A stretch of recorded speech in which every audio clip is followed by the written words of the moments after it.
Hello everyone, JesterBell is here, and my setup is completely out of whack because I'm filming in this room, so I'm filming the short film. So I'm so sorry that I look so disorganized and everything, but I had to do this review because 2023 is closing out, and I've just seen so many bad films this year. Like I was getting together my ranking video for the end of the year to rank all the films that I've seen in the theater this year, and boy, like only three or four of them I could actually say were legitimately good, or even just closing in on that margin. And that's why I'm so glad that I saw a really great film in the theater, and it probably one of the best films I've seen this year. It's Godzilla minus one, and boy, this film was made by Toho, the studio from Japan that originally invented Godzilla, and it just was so refreshing to watch a foreign film that is just kind of free from all of the nonsense that's been going on in American movies and just be free to tell a good story and, not have any of the various tropes or the pitfalls.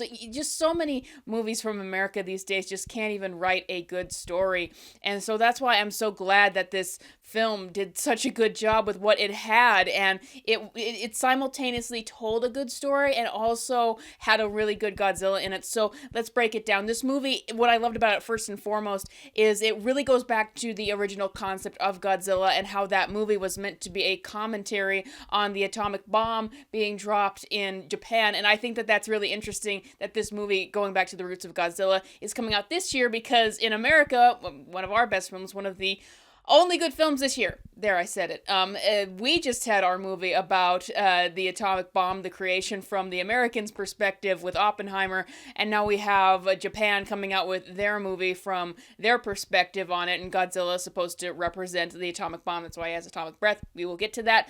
But what the movie is really about is post-war trauma, and we get these characters, this soldier who was meant to be a kamikaze soldier, and he was afraid of doing that, and so he defected, and so he goes through his own journey of fear throughout the movie, of feeling like he should have died and having other people tell him that he should have died to defend his country, and basically going through a movie that thematically is actually very critical of the Japanese government in World War II and after World War II, because if you watch the movie thematically, and there's some characters who are made to be very anti the Japanese government at the time, but the people who ultimately come together to defeat Godzilla are like the average people. It isn't the military, or at least it isn't mostly the military this time. It's like the average citizens of Japan who come together to try to figure out a way to stop Godzilla. So thematically, there's a lot going on there in what this movie is trying to say. So it's going back to the theme of weapons and war that was started by the original Godzilla. That was, once again, a reaction to the atomic bomb, but it's doing it in a different way, and it's doing it in a very good way, which shows you that there are many different ways to tell a story, and you can tell the same story again and again, but if you do it in a different way and execute in a different way, it can still be really great. So what really surprised me about this movie is that usually with Godzilla films, no matter who's making them, I'm not very invested in the human storyline, and that goes for a lot of movies, period, this year, like The Creator. I'm going to talk about that a little bit later, but I'm not invested in these human characters at all. You're not actually developing them properly, but in this movie, we get to develop the human characters and the dynamics that they have with each other and why they are so relevant to the story and the themes that it's trying to explore. And so it made me actually care about the characters and what was going to happen to them. And it just felt like it just tied together with the story of Godzilla, that it wasn't tacked on, that it had things to say with these human characters and with Godzilla about post-war trauma and all of that. Now, I can understand, because I think that this movie, from a structure perspective, is just really solid, just really great. There's just so much that it does with these characters and the progression of them and things that happen. I felt like there was always something going on with these characters.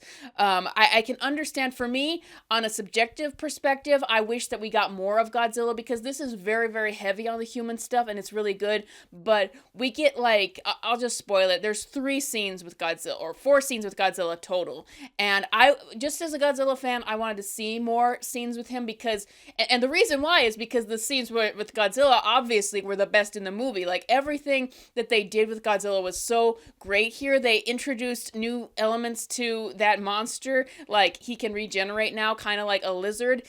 His atomic breath is legitimately atomic breath. He will fire off his fire breath and it'll explode in the distance and create the effect, the blowback effect of the atomic bomb, and you can see the cities just flattened over it and ends in a mushroom cloud. And I just loved that, not only from a thematic perspective, but also just, from a monster film fan's perspective, just the power of that and how it just all tied together and how Godzilla finally has legitimate atomic breath.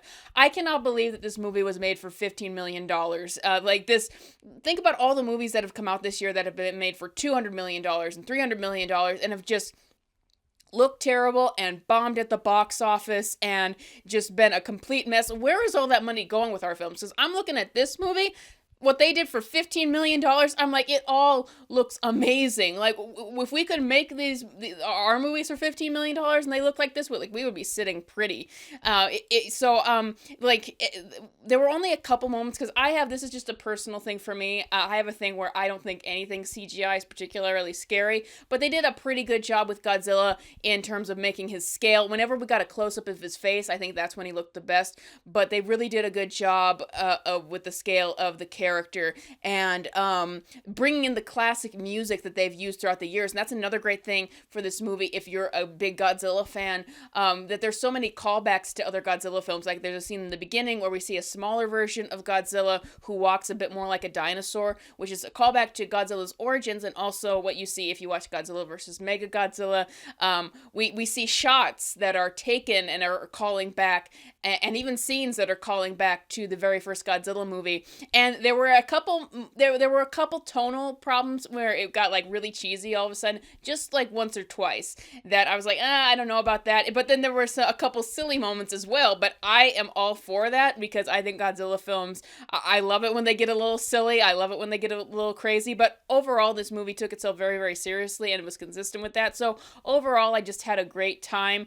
I just love that this movie felt like it was made with a lot of intelligence as to like what they were going to do with Godzilla and how they were going to make him look and how they were going to tell this story about post-World War II and how Godzilla relates to that. And so it was just be willing to give your audience what they want, essentially, and tell a compelling human story for once, and allow us to maybe even spoiler, get a happy ending for once. It was all just so great. And so Godzilla -1, I would give a 9 out of 10. That is one of the highest scores I've given a film this year. It is so great. The entire film was subbed in the theater that I watched. I don't know if they've dubbed any versions that are releasing in American theaters. I actually like watching foreign films subbed, though, because I want to hear the actors as they had intended to sound in their performances. I don't like it when other people are just kind of trying to mimic over their faces and the words don't even go with their mouths. And yeah, so I liked it that it was subbed.